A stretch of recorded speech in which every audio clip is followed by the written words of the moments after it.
Good morning everyone. एक बार फिर से आप सभी का स्वागत है सिलेक्शन अड्डा के हमारे यूट्यूब चैनल में। और आज मैं दिव्या शरण फिर से आपके सामने हाजिर हूँ हमारी मॉर्निंग करंट अफेयर्स की वीडियो लेकर के। तो आज स्टार्ट करते हैं। आज 20 अक्टूबर है और हम आज के करंट अफेयर से अपना स्टार्ट करते हैं।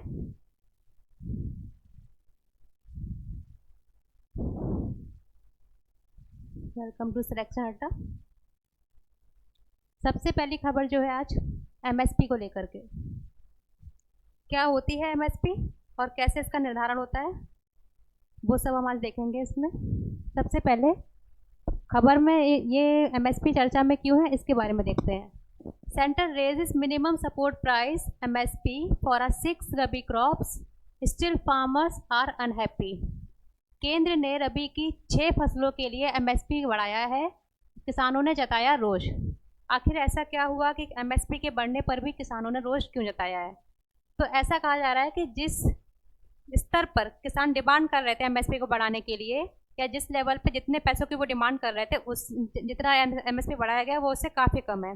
लेट्स सपोज बीट, जो एक काफ़ी इम्पॉर्टेंट क्रॉप मानी जाती है, उसका एमएसपी सरकार ने सिर्फ 150 रुपीज़ बढ़ाया है। तो किसानों का कहना है कि ये जो 150 रुपीज़ बढ़ाया गया, अगर हम लोग कॉस्ट प्राइस और प्लस प्रॉफिट को मिलाकर के देखेंगे तो जितना किसानों को मिलना चाहिए उसके हिसाब से ये प्राइस बहुत कम है। नेक्स्ट अगर देखा जाए तो इसमें सबसे ज़्यादा एमएसपी किसका बढ़ा है, तो सबसे ज़्यादा एमएसपी बढ़ा है तुअर दाल, या जिसको कहीं कहीं अरहर दाल बोलते हैं। इसका एमएसपी बढ़ाया गया है 450 रुपीज़, यानी कि 450 रुपये। Farmers demanded more increase than decided. किसानों की मांग एमएसपी को और ज़्यादा बढ़ाने को लेकर है।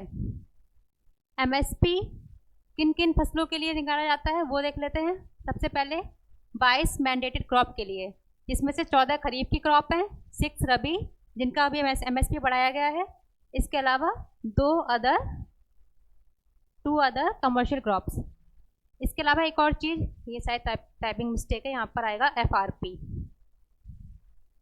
एक और होता है एमएसपी की तरह ही एफआरपी, यानी कि फेयर एंड रेम्यूनरेटिव प्राइस। ये किस चीज़ के लिए निर्धारित किया जाता है? ये होता है शुगर केन के लिए। शुगर केन के लिए आपने देखा होगा हर राज्य अपना अलग अलग एफआरपी निर्धारित करता है, तो वो शुगर केन को हम डिसाइड करते हैं एफआरपी से। नेक्स्ट, एमएसपी को रिकमेंड कौन करता है? इसको रिकमेंड करती है CACP, यानी कि commission for agricultural cost and prices. But इसको अप्रूव किसके द्वारा किया जाता है? तो इसको अप्रूव किया जाता है cabinet, CCEA, cabinet committee on economic affairs. से शायद टाइपिंग मिस्टेक है, cabinet committee on economic affairs, उसके द्वारा एमएसपी जो रिकमेंड की जाती है CACP को, अगर इसको ठीक लगता है तो इसके द्वारा अप्रूव की जाती है। और इसको चेयर कौन करता है? इसके चेयरपर्सन होते हैं हमारे देश के प्राइम मिनिस्टर। ये आपकी पूरी खबर एमएसपी के बारे में। नेक्स्ट खबर पर देखते हैं। 31 MQ-9B drones. 31 I think major number है ये। MQ-9B ड्रोन्स क्या है ये? A deal can be signed between India and USA for 31 MQ-9B drone for February 2024 by February 2024, यानी कि फरवरी 2024 तक भारत और USA के बीच में MQ-9B ड्रोन्स यानी कि unmanned aerial vehicle 31 MQ-9B drones को खरीदने के लिए डील साइन करने की बात की जा रही है। किस किस के बीच में डील है? India and USA। मेन चीज़ जो आपको याद रखनी है वो इसमें यही याद रखनी है किस किस के बीच में है, बिटवीन इंडिया एंड USA। क्योंकि एग्जाम में अक्सर इन्हीं चीज़ों को लेकर कंफ्यूज कर देता है। कभी आपको दे देगा कि इंडिया एंड इजराइल या इंडिया एंड फ्रांस, तो आपको ध्यान रखना है कि MQ-9B ड्रोन्स किससे खरीदे जा रहे हैं? इंडिया USA से। नेक्स्ट, अगर हम बात करें MQ-9B ड्रोन्स की, तो इसके 2 वेरिएंट्स पाए जाते हैं। पहला स्काई गार्जियन, यानी कि हवा या आकाश, इन क्षेत्रों में निगरानी करने के लिए स्काई गार्जियन। नेक्स्ट होता है सी गार्जियन। सी गार्जियन समुद्र की निगरानी करने के लिए। अगर इसकी स्पेशलिटी की बात करें तो देख सकते हैं, it can be operates in all types of weather conditions, यानी कि ये हर प्रकार की मौसमी गतिविधियों में कार्य करने में सक्षम है। किसने डिजाइन किया इसको या किसके द्वारा इसको बनाया गया है? जनरल एटमीज, ये कंपनी है यूएसए की, इसके द्वारा इसको डिजाइन किया गया, बनाया गया है। नेक्स्ट खबर हमारी है ब्यूफोर्ड्स भूपति। अजीब सा नाम लग रहा है, लेकिन देखते हैं आखिर क्या है ये। एक्चुअली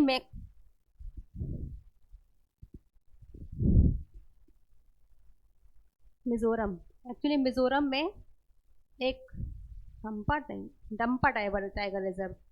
टाइगर रिजर्व है। उसमें एक नई प्रकार की टोड आपने देखा होगा, मेढक की तरह दिखता है, उसकी एक नई प्रजाति की खोज की गई है, उसके बारे में एक खबर है। Recently a new species of toad Bufoides Bhupathy discovered by Indian and UK scientist in Dampa tiger reserve of Mizoram. ध्यान क्या रखना है, डंपा टाइगर रिजर्व कहाँ पाया जाता है? मिजोरम में। बुफोर्ड्स भूपति किसकी प्रजाति है? टोड की एक प्रजाति है। हाल ही में भारत और यूनाइटेड किंगडम के वैज्ञानिकों ने मिजोरम के डंपा टाइगर रिजर्व में टोड की एक नई प्रजाति बुफोर्ड्स भूपति की खोज की गई है। आगे देखते हैं बुफोर्ड्स भूपति, आखिर ये नाम इसको क्यों दिया गया है? This name is named on veteran reptile scientist S Bhupathi. एक बहुत ही प्रसिद्ध साइंटिस्ट हैं, आप कह सकते हैं सरीसृप विशेषज्ञ, उनके नाम पे इसका नाम रखा गया है। इनका नाम है एस भूपति। ये देखिए, इसको आप देख सकते हैं, बुफोर्ड्स भूपति, ये इसकी इमेज है। कहाँ पाई गई है? Dampa tiger reserve. कहाँ पाया जाता है डंपा टाइगर रिजर्व? मिजोरम। मिजोरम कहाँ पड़ता है? North east India. अगर हम बात करें नॉर्थ ईस्ट इंडिया की, तो यहाँ पर अगर अक्सर आप देखते होंगे न्यूज़पेपर्स में कि कोई नई स्पीशीज की खोज हमेशा होती रहती है, या तो नॉर्थ ईस्ट रीजन में या फिर अंडमान निकोबार में। क्योंकि ऐसा इसलिए क्योंकि ये इंडिया के कुछ बायोडाइवर्सिटी हॉटस्पॉट हैं, और यहाँ पर जो स्पीशीज़ की जो रिचनेस होती है वो काफ़ी अच्छी पाई जाती है, इसलिए यहाँ पर नई नई खोजें होती रहती हैं और आगे भी सब जारी रहेंगी। नेक्स्ट हमारी खबर है 4th पैरा एशियन गेम्स कब ऑर्गेनाइज हो रहे हैं? 22 से 28 अक्टूबर। The 4th para Asian games will be organised in Hangzhou, China from 22 to 28 October. Hangzhou से एक खबर याद आती है, यहीं पर अभी कुछ समय पहले एशियन गेम्स भी ऑर्गेनाइज किए गए थे। अब यहीं पर पैरा एशियन गेम्स ऑर्गेनाइज होना है। पैरा एशियन गेम्स में एशियन गेम्स में फ़र्क क्या है? एक्चुअली जो कुछ दिव्यांग लोग होते हैं या जिनके बॉडी में किसी भी प्रकार से कुछ कमी पाई जाती है, उनके लिए आयोजन किया जाता है पैरा एशियन गेम्स। क्योंकि अगर हम उन लोगों को नॉर्मल जिनकी फिजिक होती है उनके साथ कंपेयर करके उनके साथ गेम्स होंगे तो शायद वो उनके साथ एक नाइंसाफ़ी होगी, इसलिए इनके लिए अलग से एक पैरा एशियन गेम पैरा खेल आयोजन किया जाता है। आपने सुना होगा para Olympics, para Asian games, इस तरह से ही। चौथे पैरा एशियन गेम्स का आयोजन चीन के हांगझोउ में 22 से 28 अक्टूबर तक किया जाएगा। अगर बात करें इसके उद्घाटन समारोह के ध्वजवाहक की, तो इंडिया से 2 लोग हैं, एक अमित सरोहा, दूसरा पारुल परमार। ये दोनों प्लेयर्स पैरा एशियन गेम्स के जो उद्घाटन समारोह है उसमें ध्वजवाहक का काम करेंगे। इन खेलों में भारत की ओर से अमित सरोहा और पारुल परमार उद्घाटन समारोह के ध्वजवाहक होंगे। अगर बात करें इसमें कितने खेल होंगे, तो total 17 games will be organised. Start कब हुए थे? 2010 में। स्वच्छ त्योहार स्वस्थ त्योहार, ये एक कैंपेन चलाया गया है, किसके द्वारा? यूपी सीएम योगी आदित्यनाथ जी के द्वारा। किस चीज़ के रिगार्डिंग ये कैंपेन है वो देख लेते हैं। Recently Uttar Pradesh government has started the clean festival healthy festival campaign, यानी कि स्वच्छ त्योहार स्वस्थ त्योहार कैंपेन हाल ही में उत्तर प्रदेश सरकार द्वारा स्वच्छ त्योहार अभियान की शुरुआत की गई है। इसका मेन मोटिव क्या है? To raise the awareness regarding cleanness of temple premises and surroundings areas during festival. यानी कि हमारा अभी कुछ फेस्टिवल सीजन स्टार्ट होने वाला है, तो उस फेस्टिवल सीजन में जो हम जिन मंदिरों में हम जाते हैं उन मंदिरों के आसपास हम लोग सफाई रखें। हम जो आम नागरिक है वो खुद से आगे आकर के अपना इनिशिएटिव ले, इस बारे में जागरूकता फैलाने के लिए ये कैंपेन स्टार्ट किया गया है। नेक्स्ट देखते हैं क्रिस्टोफर लक्सन। ये क्यों चर्चा में? इनके आप इमेज देख सकते हैं। एक्चुअली न्यूजीलैंड में इलेक्शन हुए थे और वहाँ के इलेक्शन में क्रिस्टोफर लक्सन की विजय हुई है, या मतलब इनको इलेक्ट किया गया, इस वजह से चर्चा में है। नेक्स्ट देखते हैं। Recently Christopher Luxon elected as New Zealand new prime minister. इनका इमेज आप देख सकते हैं। हाल ही में क्रिस्टोफर लक्सन को न्यूजीलैंड का नया प्रधानमंत्री चुना गया। इससे पहले हमने एक और खबर देखी थी कल की, उसमें न्यूज़ में डेनियल नोब्बा के बारे में। आप सभी मुझे कमेंट सेक्शन में बताएंगे कि डेनियल नोब्बा किस देश के राष्ट्रपति हाल ही में चुने गए हैं। यह आपके लिए होमवर्क। अगर हम बात करें न्यूजीलैंड की कैपिटल की, वेलिंगटन। अगर करेंसी की बात करें, ये टाइपिंग मिस्टेक, न्यूजीलैंड डॉलर।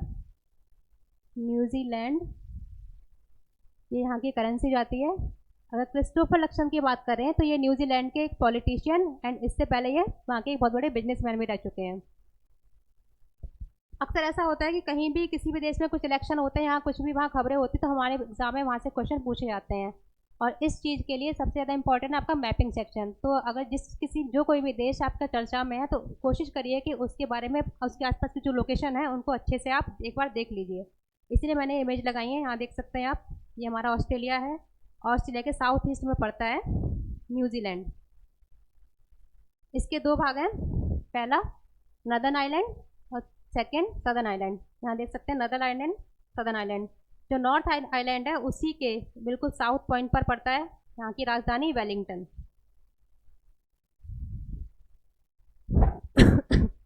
अगर इसके आसपास की लोकेशन की बात करें तो इसके नॉर्थ वेस्ट में क्या पड़ेगा हमें? ऑस्ट्रेलिया। और ऑस्ट्रेलिया और न्यूजीलैंड के बीच में